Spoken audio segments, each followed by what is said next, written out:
Seja bem-vindo ao programa O Direito é Todo Seu, uma parceria com a OAB de Bauru.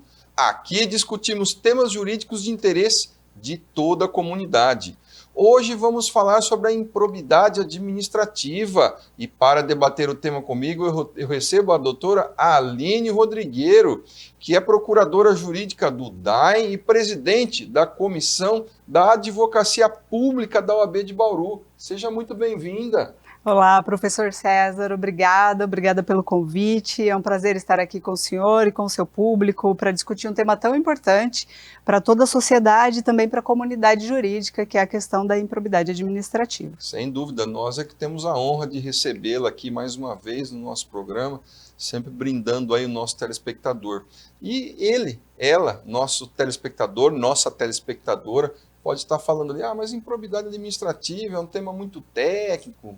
Muito pelo contrário, realmente é técnico, mas tem tudo a ver conosco, tem tudo a ver com a sociedade, tem tudo a ver conosco que estamos numa cidade, que vivemos nesse estado, que vivemos nesse país, porque essa questão da improbidade administrativa vai impactar diretamente na nossa vida.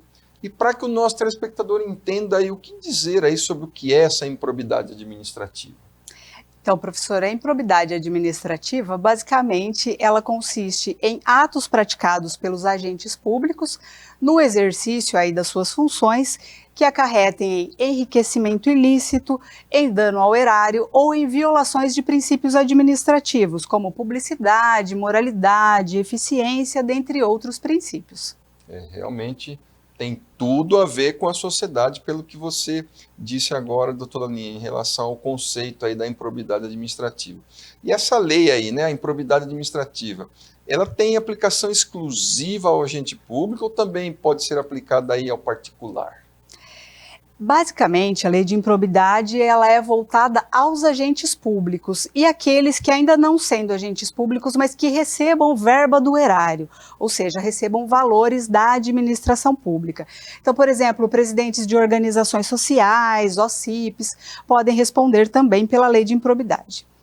Os particulares podem também ser sancionados pela lei de improbidade? Sim, desde que estejam em conluio com o agente público. Então, isoladamente, o particular ele não sofre aí os efeitos da lei de improbidade.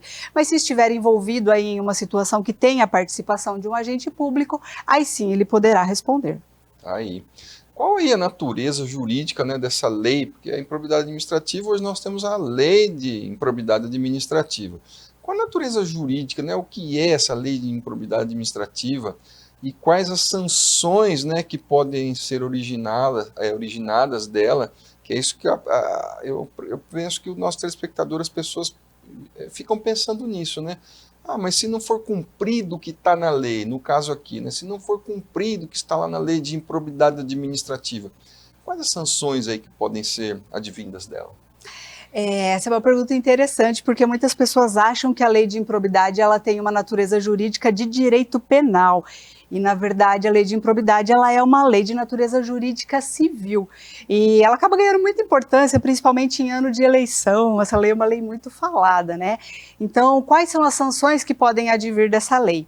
Essa lei, ela pode acarretar multas, então sanções pecuniárias. Ela pode acarretar a suspensão dos direitos políticos daquele que venha a ser sancionado por ela.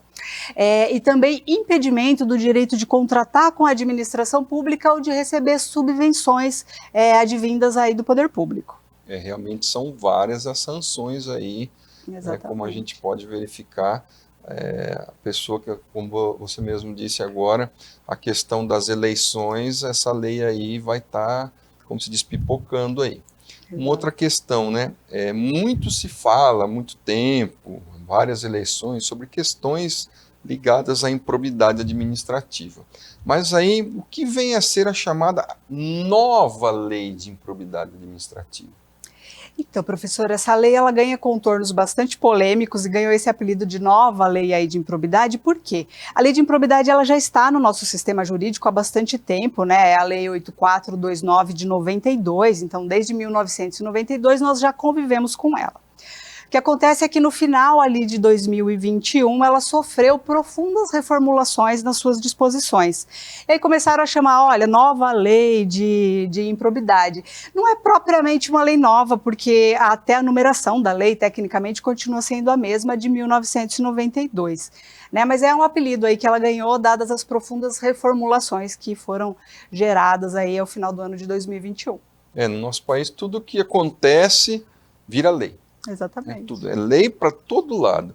E alguns segmentos aí da sociedade chegaram a nominar essas alterações, como dito por você agora há pouco, como lei de improbidade administrativa. Você concorda com essa situação?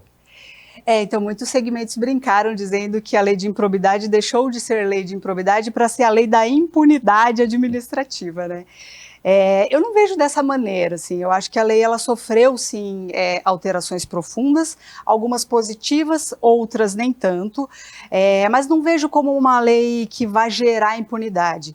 Acho sim que os segmentos que trabalham com essa lei terão que se adaptar, dadas as mudanças que ela sofreu, mas não acredito que isso vai gerar uma massiva impunidade. Acho que é um momento de adaptação, efetivamente. Sem dúvida, toda lei exige, que seja ela qual for, né, por mais simples, vamos assim dizer, se é que podemos falar que a lei é simples, exige uma adaptação de todas as pessoas, né, principalmente aquelas que estão ligadas diretamente à lei, especificamente aí. E como você disse agora, doutora Aline, a questão de alterações e tudo mais, né, às vezes nós temos uma lei, aí vem alterações sobre aquela lei, e dentre essas alterações aí que foram feitas, quais aquelas que você considera mais importantes e também, podemos dizer, mais polêmicas? Olha, eu acredito que o mais relevante dessa lei foi alterar a possibilidade de punição por atos de improbidade que sejam praticados a título de culpa.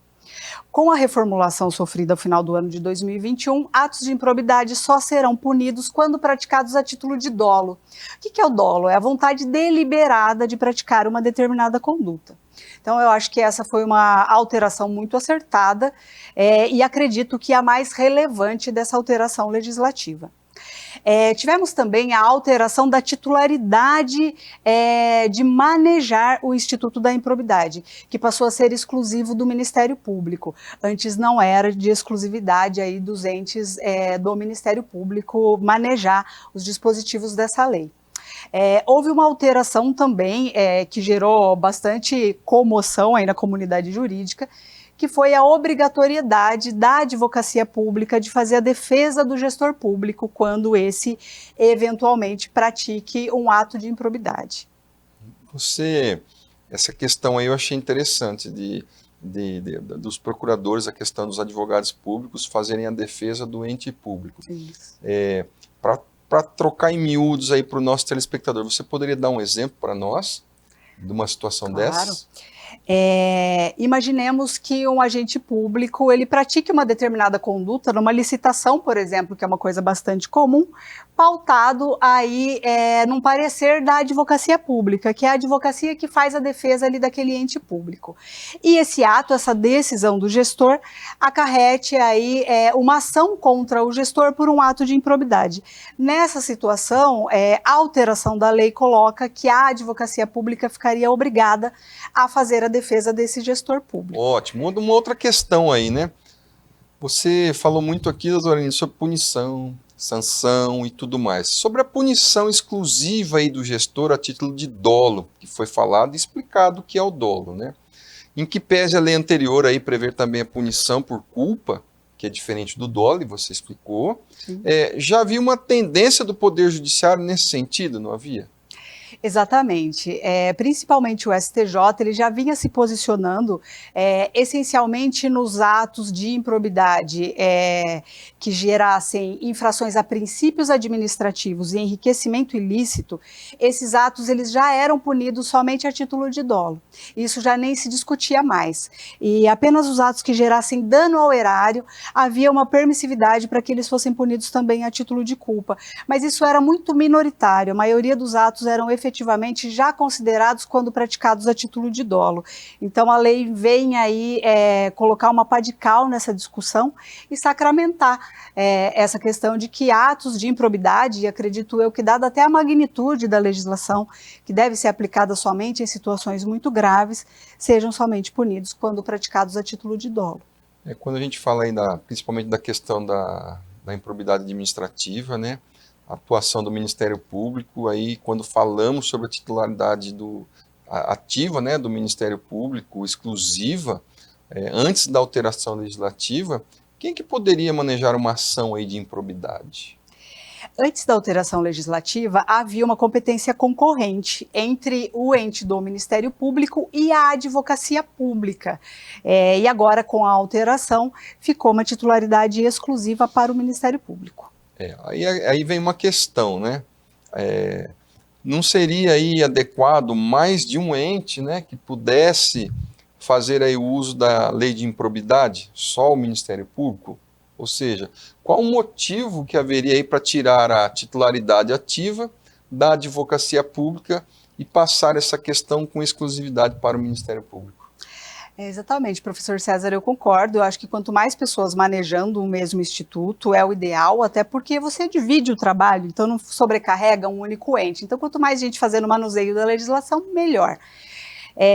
Esse ponto é tão polêmico que ele foi objeto até mesmo de uma ADIM, promovida pela Associação Nacional aí da Advocacia Pública, e esse dispositivo no momento ele está suspenso em razão de uma liminar, né? Então esse é um ponto bastante polêmico dessa alteração legislativa. E eu acredito, na verdade, que essa supressão de titularidade, ela ocorreu para dar legitimidade a um outro ponto que também foi alterado, que é a questão de impor a defesa do gestor público à própria advocacia pública, porque aí geraria um conflito de atribuições. Imaginem que a advocacia pública pudesse ao mesmo tempo ser a titular da ação, mas tivesse também que fazer a defesa do gestor. Então, para dar legitimidade a essa defesa do gestor, eles suprimem a titularidade aí concorrente entre a advocacia pública e o próprio Ministério Público. Haveria um choque aí de interesses, né? Essa é a minha visão aí do porquê dessa alteração. Tem muitas teorias sobre o porquê dessa alteração, mas eu acredito que essa é a mais técnica. Maravilha. Assim, você aí como membro da Advocacia Pública, na qualidade de procuradora jurídica do DAEM, né, aqui de Bauru, você vê essas atribuições ditas agora há pouco de modo positivo? Olha, eu quero deixar claro que eu tenho uma excelente relação com todos os gestores que eu já trabalhei, né? Eu trabalho com gestão pública e dentro da administração pública há muito tempo, mas eu não vejo essa alteração com bons olhos, assim, não vejo de maneira positiva. Eu acredito que leva aí a um conflito mesmo de atribuições e é uma alteração que eu acho que todo mundo perde. Eu entendo que o papel da advocacia pública é a defesa do patrimônio público e dos atos administrativos, mas jamais da pessoa em si do gestor. Eu acho que misturar essas atividades gera uma perda generalizada, essencialmente uma perda para o interesse público. Então, eu acho que nesse ponto o legislador andou mal, essa alteração não foi bacana e não foi bem vista pela comunidade jurídica em si. Tá aí, né? São situações que às vezes nós temos uma legislação sobre determinado assunto e aí acaba ocorrendo uma mudança, uma alteração que às vezes não vem aí para efetivamente ocorrer uma melhora, né? Mas aí nós vamos para um rápido intervalo e voltamos já já. Não saia daí.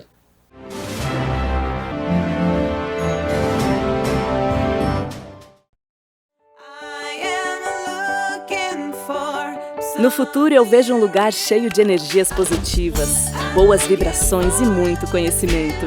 A FIB tem a melhor infraestrutura, 11 prédios, 64 laboratórios e mais de 200 professores titulados e com experiência de mercado. Ingresse na melhor faculdade de Bauru segundo o MEC. Vestibular FIB. Inscreva-se. fibbauru.br. FIB, na sua vibe.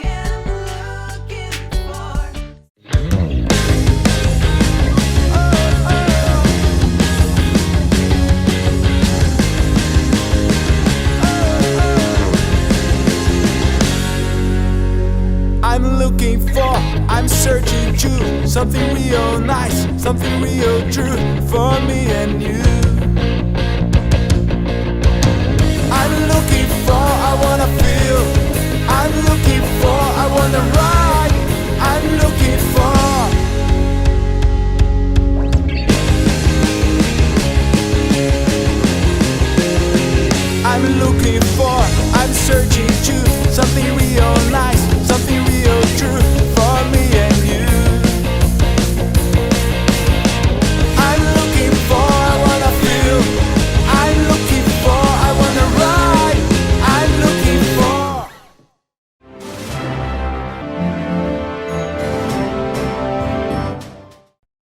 Seja bem-vindo ao programa O Direito é Todo Seu. No bloco passado, estávamos falando sobre a questão da improbidade administrativa. Iniciamos a nossa fala aqui, só para quem chegou agora, dizendo que a improbidade administrativa é uma questão que interessa a todo cidadão, a todos nós, né?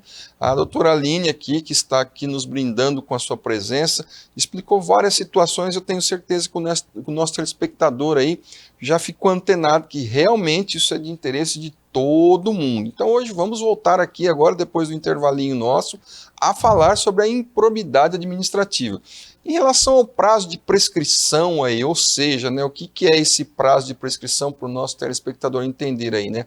É o período de tempo que o agente poderá ser acionado por um ato aí de improbidade. Qual a sua visão sobre essa alteração?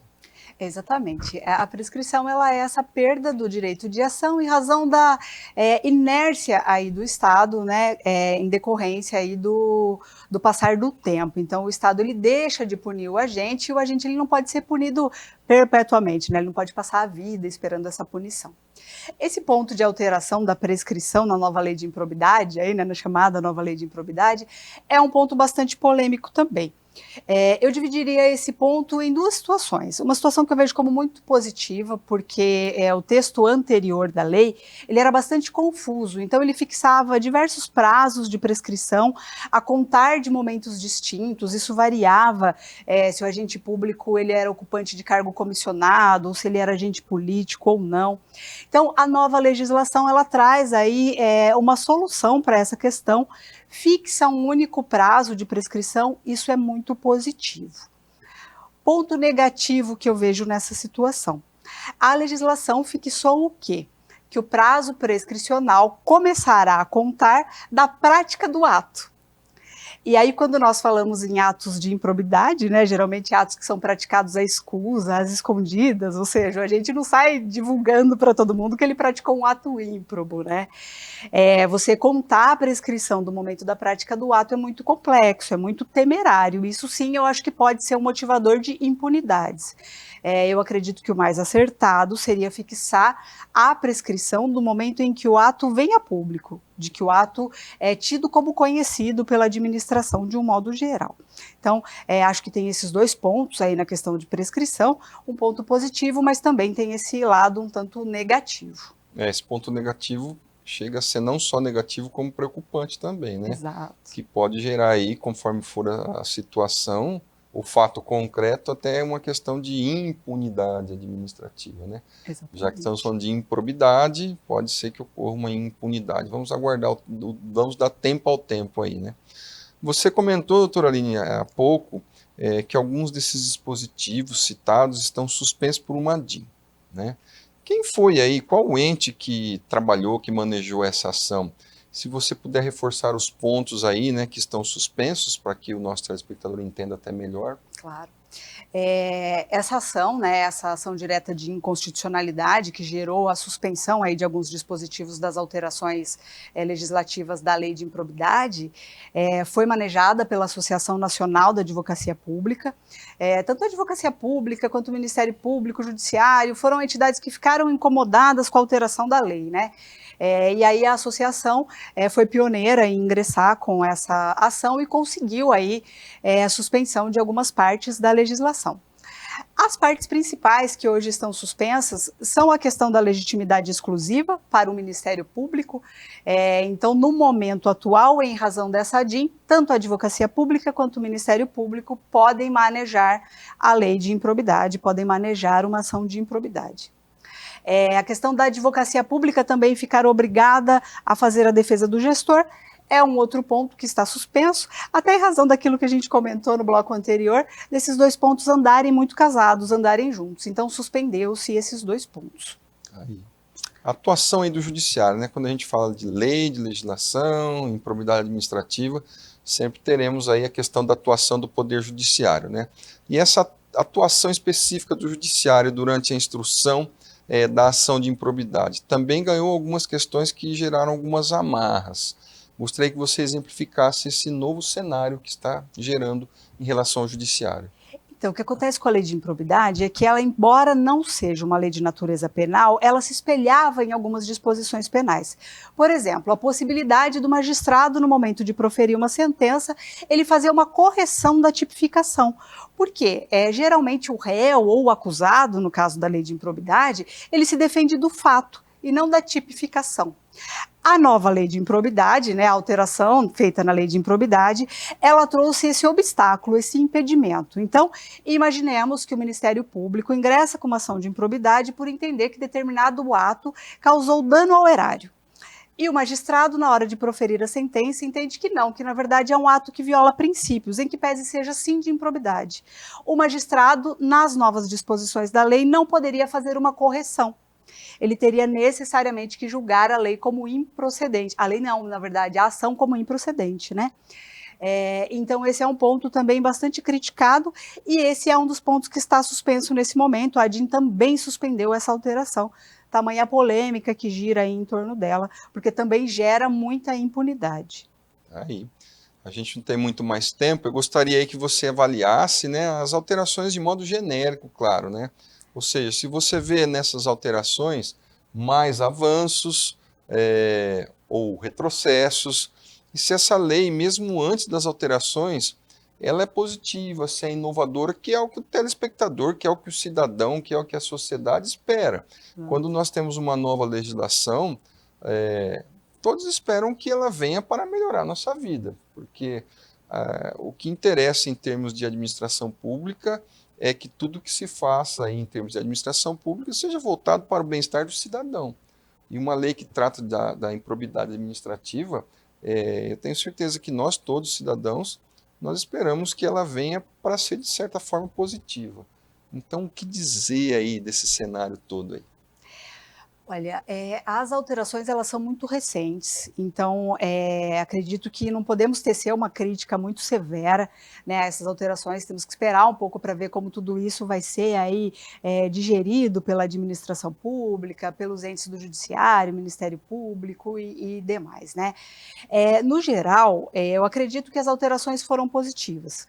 Como eu disse antes, haverá sim que ter uma adaptação dos entes que vão fazer o manejo da lei, mas vejo as alterações como positivas, com ressalva a alguns pontos que nós discutimos aqui hoje na apresentação. Eu acho que a lei de improbidade, ela é uma lei muito positiva. Eu particularmente não conheço outro país que tenha uma lei de improbidade, nem semelhante como a nossa. Então eu sou admiradora de muitas legislações brasileiras, né? A lei anticorrupção, a lei de improbidade, a nossa Constituição. Nós temos instrumentos jurídicos muito bons, muito bem elaborados. Acho que talvez o que falte é efetivamente a aplicabilidade dessas normativas e não propriamente a norma em si tem um problema. Então eu sou uma admiradora da legislação de improbidade, eu acho que ela já era uma lei muito positiva e acredito que a tendência seja melhorar com todas essas alterações aí que foram inseridas no texto. Realmente, eu acho que a questão da legislação brasileira, não só a questão da improbidade, não é a lei em si, porque nós temos muitas leis que são boas, diferentemente do que muitas pessoas pensam. A lei brasileira é ruim, não é. A questão é a aplicabilidade, seja em qualquer esfera, seja na administração, leis voltadas para a administração pública, leis do campo penal, do campo tributário, do campo civil, trabalhista, seja lá o que for. O Brasil ele faz muitas legislações que são legislações boas, mas se tem a impressão de que ela acaba sendo ruim porque a aplicabilidade ou a aplicação dessas leis, elas acabam transmitindo para a sociedade uma situação onde parece que nada funciona, né? Às vezes pelo tempo de espera, às vezes de um processo, seja lá o que for, né?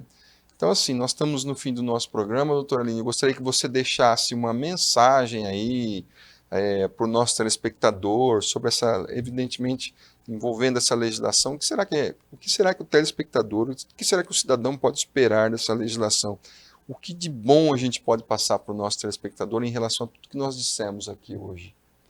Eu acho que, acima de tudo, novamente falando de um ano de eleição, acho que a população tem que acreditar nos instrumentos jurídicos, tem que acreditar nos operadores da sociedade de um modo geral, né? Acho que esperança é a palavra. né?